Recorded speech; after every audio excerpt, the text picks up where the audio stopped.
Okay, now that we've got to know something about children and their nature, something about youth and their nature, and something about the environment and its impact and influence, how do we then deal with our youth in particular? As I said before, I've developed certain things for you, kind of like take-home issues, okay? Things to understand, things to avoid, and things to do, okay? The first thing that we need to understand is that youth are neither children nor adults. So this is basically a recap of what we have been saying in brief summary. Also, youth is a developmental stage. It is not stagnant. So if you see something that is nagging, disturbing, and annoying to you in your 14-year-old, wait 1 month or 1 year. It will go away so long as you persist and keep tackling the issue in the appropriate way. Youth have needs, desires, and wants, and we have to work with them as to what is appropriate and what is not, how to achieve their needs, and how to satisfy their desires in the appropriate way, and when and how to postpone some of those until time comes to fulfill them. Youth are extra sensitive, so we have to be sensitive. We have to be, in fact, extra sensitive when we talk with them. Youth prefer space over interest. They prefer to have their own space much more than achieving something good for them. Okay? Adults are not always right. Sometimes we are wrong, and we have to recognize this and deal with it. Every teenager is a different person. You can't say, oh, when your brother was your age, he did this. It doesn't matter. Okay? Okay, these are things to understand, things to do. Accept youth as a transitional stage. Let me see if I missed something. Okay. Sorry for that. Accept youth as a transitional stage. Okay? Which means you keep looking for what is to come, and you keep benefiting from how you achieved where you are, and look back at lessons learned. You keep evaluating the progress in their life as they transition from children to adults. Determine your child's character traits. As I mentioned, the child's profile. What works for him, what doesn't, and so on and so forth. Determine your goals for him or her. What are the weaknesses? What are the strengths? What do you want this child to be or do? And then specify how to deal with every quality that you determine in their profile. What to nurture and develop and push forward, and what you try to change. Determine everyone's needs and wants, and these are not the same. They may need something that they overlook, and as such they don't want it, but they need it. So you have to be able to determine for them what their needs really are. To deal with each according to their own nature, not according to your imagination of them. To help them define goals and plans. Youth will not accept ready-made plans to tell them, take this and go ahead and do it. You have to bargain, you have to discuss, you have to convince. Give them love, support, and encouragement so that they can continue to sustain the relationship as one of love and compassion, not just one of control and discipline and punishment. Now, things to avoid. Number one, never bribe youth to do things. You can't pay them enough. So you have to convince them. You cannot manipulate them. Number two, never talk down to youth, because you do that and they understand that you're talking down to them. Okay, and they hate it, they don't like it. Never underestimate their abilities, their skills, their knowledge, and their desire to do things. Never challenge any angry youth When they are angry, do not corner them further. Absorb, balance between bringing your anger to add it to theirs. This becomes very explosive for both of you. Never ignore their feelings when they take side or when they exclude themselves because they are not happy for something. Don't say, you know what, hit the wall. Don't do that. You have to approach, you have to reach out to them. Never criticize them in public. Never break a promise without a good reason. When you say, I will do this, never break your promise without providing good explanation.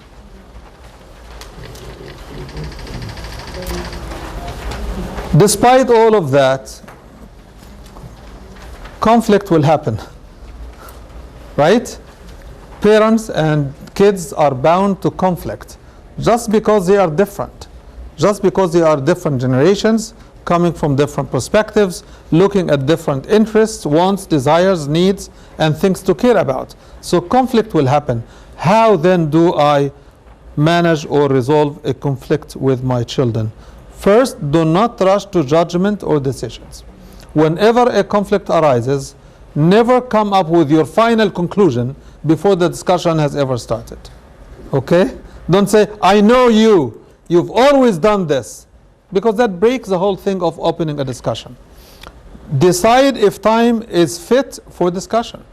Not every time there is a conflict that the time is ripe and good for discussion at the moment. Maybe you want to leave it for some other time.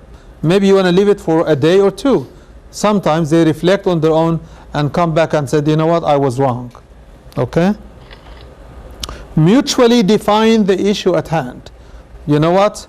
When I told you that you need to come before Maghrib, I said this for a reason. And when you come right after Isha, 2 hours later, don't you think that this disturbs me as a father? It sure does. But you know, my friends were late and I had to drop them off because one of them had a flat tire and stuff. Then the answer is, call me. Let me know that you're late. So instead of challenging, give them the exit. Next time, I want you to call me. Could you have done something different? Okay, so instead of cornering and pushing, you give them a way around the situation. Keep the focus on what is important.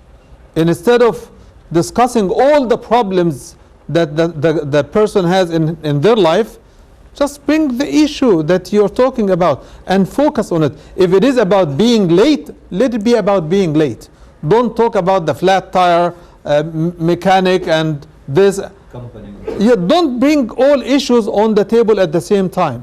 Focus on what is important for you at the time, because kids cannot take cumulative stacked problems. They think that you're just stacking the deck against them to render them guilty of anything. Define principles governing the situation. Tell them, did we agree that you should be here before Maghrib? Oh, but did we agree that you should be here before Maghrib? You have to get them to recognize that there is a principle at stake here. Okay? And then you can be lenient about anything else. Define the start, the cause, and the reaction. How did the problem start? Did it start with them playing chess or watching a movie that took longer than needed? Or did it start because actually the flat tire happened, or because one of them wanted to drop by a store and they got delayed and stuff? So you have to determine where did the problem start so that you can put your hand on what is wrong and then follow the trace of the developments. Assure them of love and commitment, because this is an essential element of good communication, that you are communicating out of love and care. Because most of us, when we communicate with our kids in conflict situations, we communicate out of fear, and fear does not bring the best out of us. Love does. So focus your motive on love, not fear. Promise the least penalty if he is taking responsibility. Say, you know what, I just want you to tell me how would you handle the same situation if it happens tomorrow. This will lead to taking responsibility. I'm going to call you, I'm going to make sure that the car has gas and oil and stuff. I'm just using this as an example. Then agree to correction and future approach to the same problem. For example, if he says, you know what, I'm going to pay for the flat tire, that's fine. Okay? Or I'm going to give up my next weekend's trip with them. I'm not going with them. That is an acceptable resolution as well. Keep the dialogue channels always open. Don't say, since this happened, I don't feel like talking to him. You must be talking to him all the time. Keep your cool throughout the discussions, because you are the adult in charge and in control. So if you lose your temper, then it's bound to explode between the two of you. Use the broken record as needed. Repeat what is the principle at stake. Keep repeating it until it sinks. Keep saying, all what I am saying is, I want to make sure that you were safe. I want to make sure that nothing wrong happened to you. I care about you. I know, but I want you to understand that that's all what this is about. It's about me caring about you. It is not about trust or distrust. It is not about you being responsible. It is about me caring about you. Defer to the motive of love over fear. We spoke about this just a minute ago, that love brings positive emotions, sympathy, empathy, understanding, and the like. Acknowledge mistakes when appropriate. Yeah, it was my mistake. I forgot to put oil in the car when I handed it to you. I was supposed to change the oil, but I didn't. So the engine broke down, it's my mistake. Don't lump sum everything on the shoulder of the youth. Maintain a positive atmosphere at home. Let everybody feel comfortable to talk. Let everybody feel comfortable to be vulnerable, to be wrong, to be open with everything that happens. Make a contract if needed. It's not strange that parents would make a real contract with their children, that if I do this next time, this will be the results. This will be the consequences. And they understand that there must be consequences for things. Okay? Is there such a thing, enjoying the company of your teenager? Of course. Of course. Teenagers are the most lovable creatures on earth, because they combine, as we mentioned, believe me, they combine, as we mentioned, the innocence of children and the thinking of adults and the attitudes that come in between the two of them. So they are really joy, provided that we recognize at the time they behave in a certain way, where they are coming from, then and only then we can enjoy it as is. But if we take everything they do and measure it with an angelic yardstick, we will fail ourselves. So we have to adjust our own yardsticks. Accept responsibility for your children. Whatever teenager you have at home, it is the child that you yourself grew up, not anybody else. So don't blame his mistakes on him. Take responsibility, at least partially, and move with this. Agree with your spouse on one policy. We explained this before, right? Raise your children to love Allah, to love the Messenger, sallallahu alaihi wasallam, and to love the Quran. Children who grow up with the Quran are totally different than children who grew up not knowing what the Quran is really about. And this is central in this whole issue, that if you let Allah speak directly to the kids and you become the facilitator, it is totally different from you trying to be God on earth for the children. Should I repeat this again? If you adapt the role of the facilitator, making Allah lovable to your children, and you only facilitate Allah's access to your child and your child's access to Allah, instead of trying to be God on earth on top of your children, these are two opposite attitudes. Let me tell you where I'm coming from. You read in Surah Luqman, Allah subhanahu wa ta'ala telling us that Luqman spoke to his child. What did he say? He said, Ya bunayya, O my son, la tushrik billah. Associate no partners with Allah subhanahu wa ta'ala. Inna shirka la dhulmun azim. Immediately right after, what does the Quran say?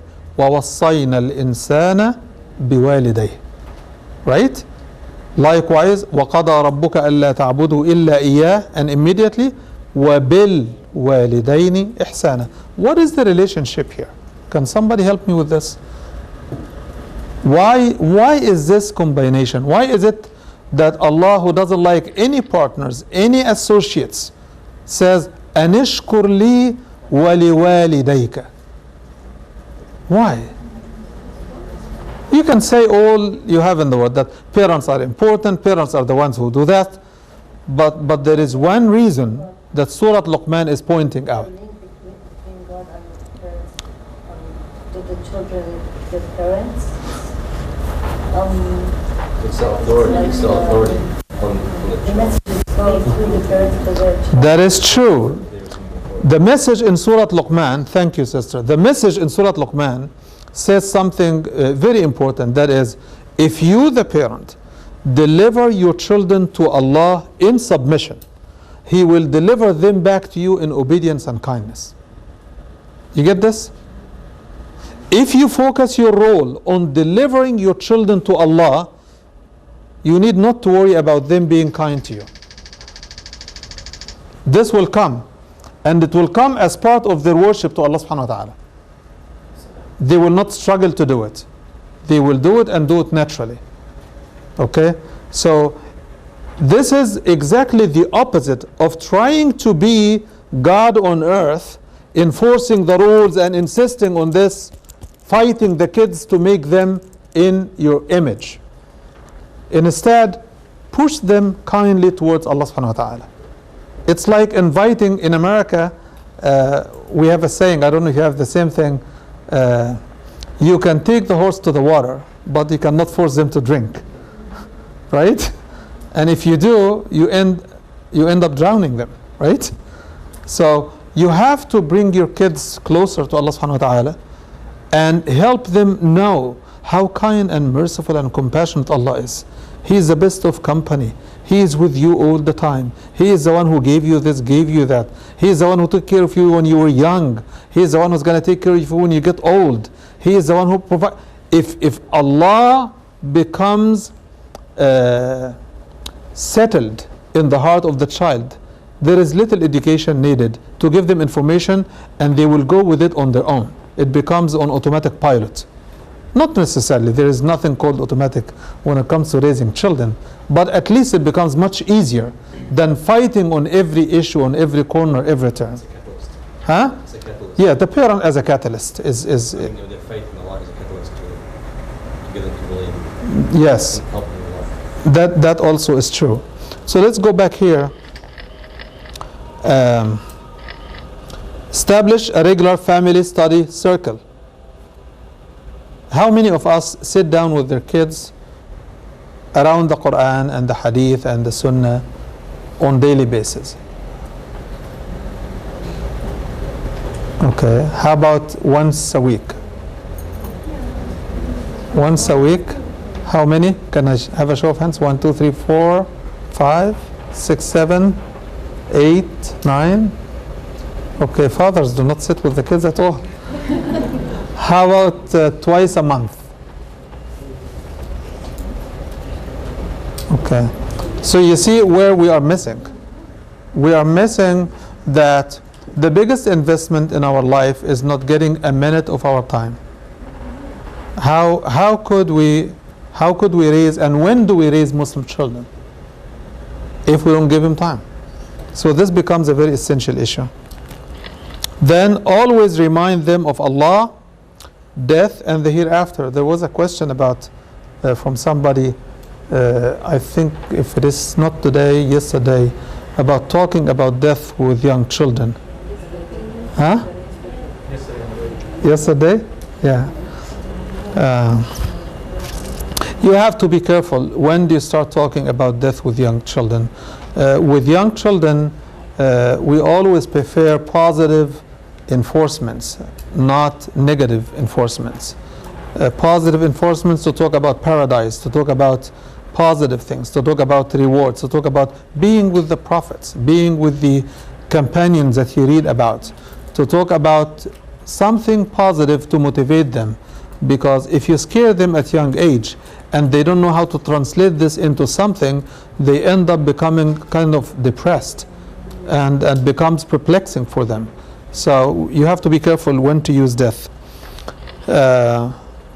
Talk with them about yourself, your concerns, hopes, and even fears, because it shows your trust in your teenage. I'm not talking about young children here, I'm talking about teenage. Okay? Then I think this is final. Get your home a good library for adults, for children, and for teenagers. Respect and value their feelings and views. Never mock them, never be sarcastic about what they say, and never humiliate them or insult them. Explain why you see things the way you do. Keep their secrets. When they give you something in confidence, keep it, because you break that trust and it's very difficult to rebuild it. Be fair and be just to all of them.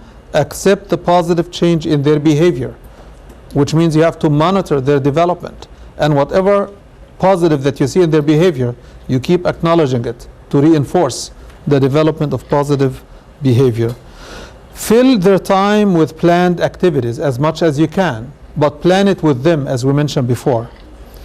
Join them in positive activities. Take them, go walking, biking, hiking, trips, camps.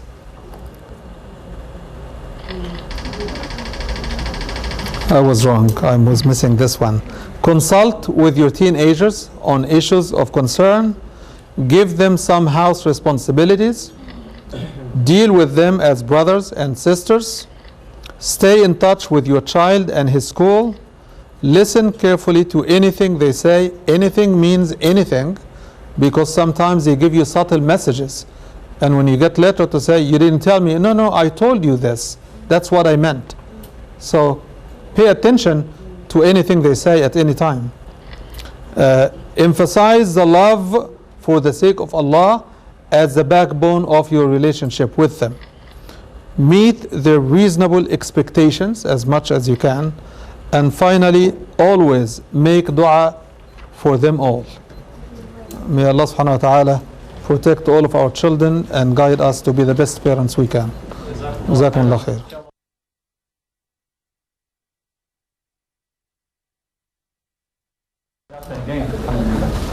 I have two written questions. The first one is, as a divorced mother with kids, and the divorced father has a different level of thinking on Different approach, yes. What does the mother do? The divorced mother of the children. I understand. And There are two. time with the father. If the kids are living, see, this is what the law says in the States, that the parent holding the custody establishes the rules and the other parent supports them, and I find wisdom in that. And I think that Islamic law would provide for the same thing, that the parents who holds custody of the children should, if there are differences in policies and ways and means, the reference is the one who is holding custody of the children. Okay, and the parent who doesn't should be convinced that this is for the best interest of the children. Okay, then the question is, how about when he has them or when she has them? Should they change the policy? The answer is no. They should keep the policy because it provides for stability, consistency, and it's good for the kids. So if there is any need, the sister needs to get all the needs she can, the help she needs from the community to establish that direction, that the father would agree. At least they can agree to things that they can agree to. If they can agree on 10 points, if they agree to 7, that's fine.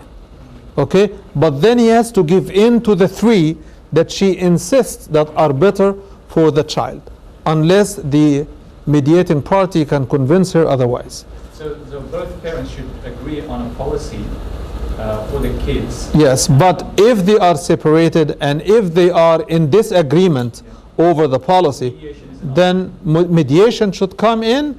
But the primary issue is if mediation doesn't succeed to reconcile between the two, then the policy of the custodian parent should hold. But that's still going to result in the father, for example, if he does not endorse the policy, then he has custody of the children, not enforcing it. He has to understand that this is going to ruin.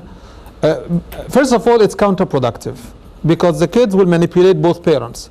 They will go one way and say one thing and they go the other way and say the other thing. Okay, so this is counterproductive. Number two, it teaches hypocrisy, as if there are two religions. One, the Islam of the mother, and the second is the Islam of the father. And that's untrue. Islam has a minimum criteria that everybody should abide by. So this is a fault in having two policies anyway. The third difficulty is that the kids themselves will develop more confusion and more hatred to one of the two parents who is the disciplinarian.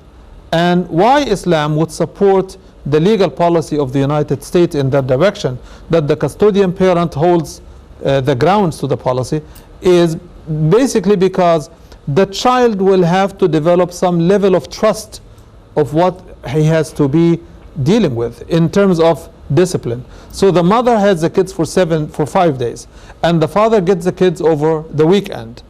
Then if the mother is the one that has to discipline the children, she will have to suffer everything because she will be the one saying no, no, no, no. And the father will take them to the park, will take them to the movie, will do this, will do that. And he becomes the honeymoon and she becomes like hellfire. And that's unfair and unrealistic, or the opposite for that matter. Okay, so there is a good reason for the Sharia of Islam that the custodian parent should establish the policy and the other parent should cooperate. The next question is the fight for independence with teenagers saying that they don't want to go with their parents, for example, is this at all acceptable? Are there any ways to change their attitudes? Can you repeat the first part of the question? Their fight for independence. Mm-hmm. Are there ways to change their attitudes? So that they don't, so that say, no, we don't want to go. So that they don't seek independence? The example was when teenagers say that they don't want to go with their parents, for example. Right, for a visit or Is that something. accepted? Yeah, okay.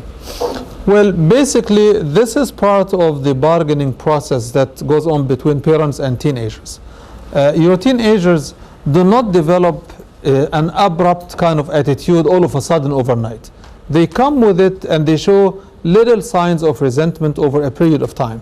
So you have to monitor those signs when they are 8 years old, 9 years old, 10 years old, and 11, and then they start saying, you know, I don't want to do this, I don't want to do this. You have to monitor those yes, early on and track what do they really reflect. Is it just the innocent desire of being independent, or is it hatred of the authority of the parent, or is it hatred of control of the parent, or is it hatred of the family that we want to visit and their kids are nasty and stuff like this?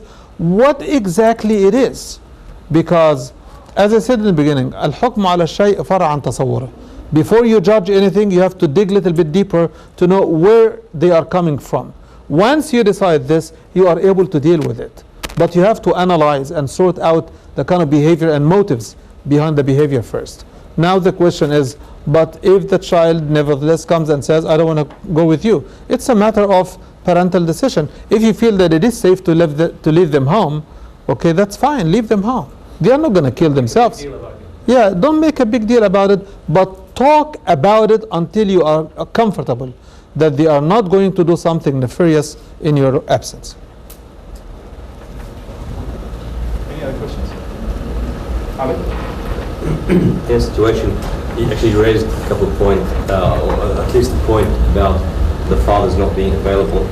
In a situation, I'm not sure about other fathers, but in a situation where, say, for example, there's a new family business, or they're starting a new business, or in some areas of work, let's say in IT, it's very demanding. So if, especially if he's a programmer or whatever, he has to stay back late. He sometimes has to work on weekends. If he's starting a new business, there's a lot of demand there. Right. It takes up a lot of his time. So what can the father do, and how can he and the mother work together? Well, first of all, the father has to factor in the importance of his role in raising the children. Because if we give in to the idea that we fathers are too busy to raise our children because we're having a new business, that becomes like a cycle that feeds into itself. You know what? When I finish my graduate studies, do you know what? When I get a good job, do you know what? When I get a better job, do you know what? When I get my own business, now I can have my own time. Do you know what? Business is very time consuming. Do you know what? I'm dying.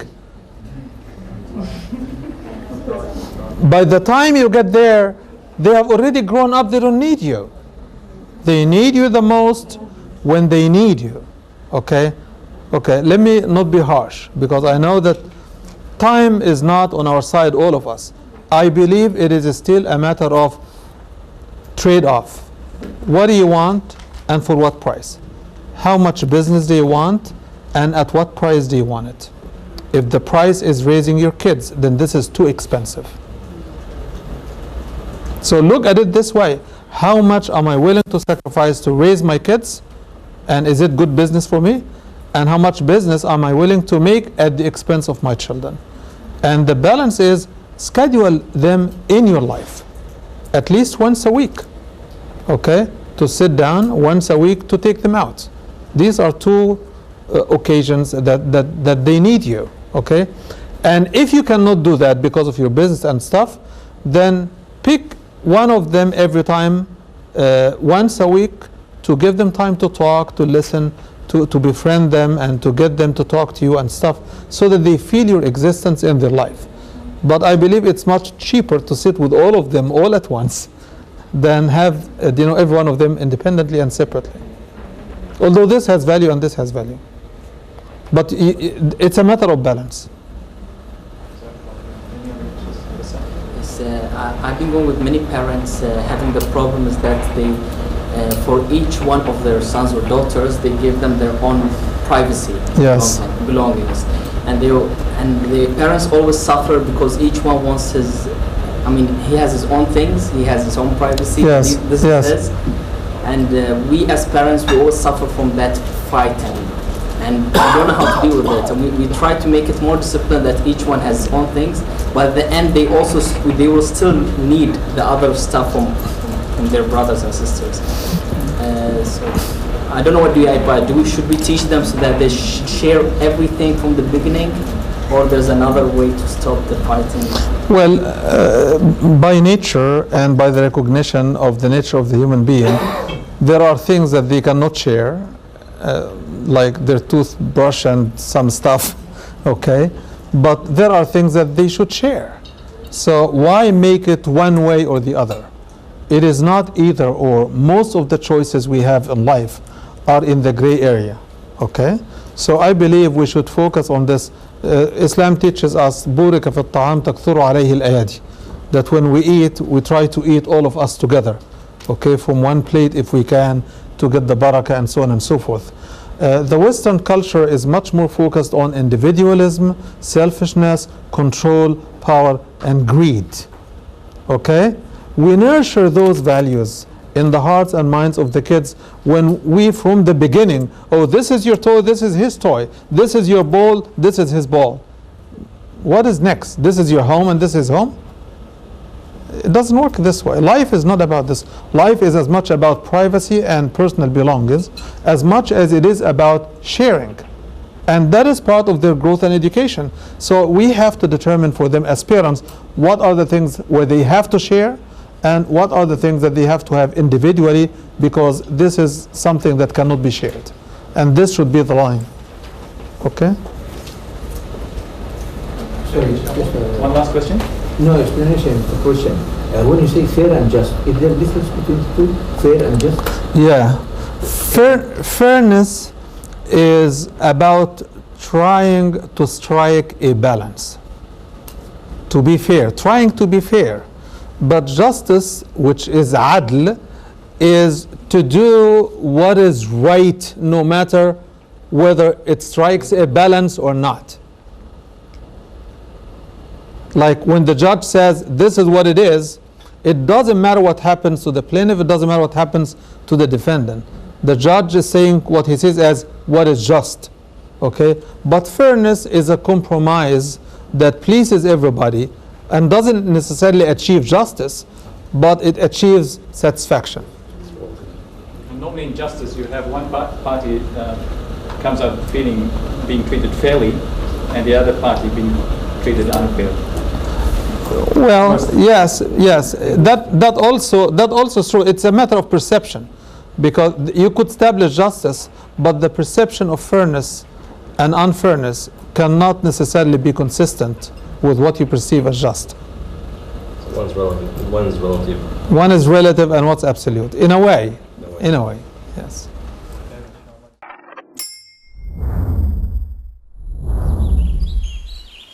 One Islam Productions, an Islamic film studio established in Australia, is dedicated to producing films for all Muslims. Just some of the films by One Islam Productions: children's programs, Islam for Me, We Remember Allah, Storytime, and more. Educational films, Pray as You Have Seen Me Pray, Words, Ramadan, Renewal of Faith. Documentaries. We at One Islam Productions believe that Islam is precious and deserves to be presented in only the highest quality. Visit us at www.oneislam.net for more information. One Islam Productions, a film production company run by Muslims for Muslims.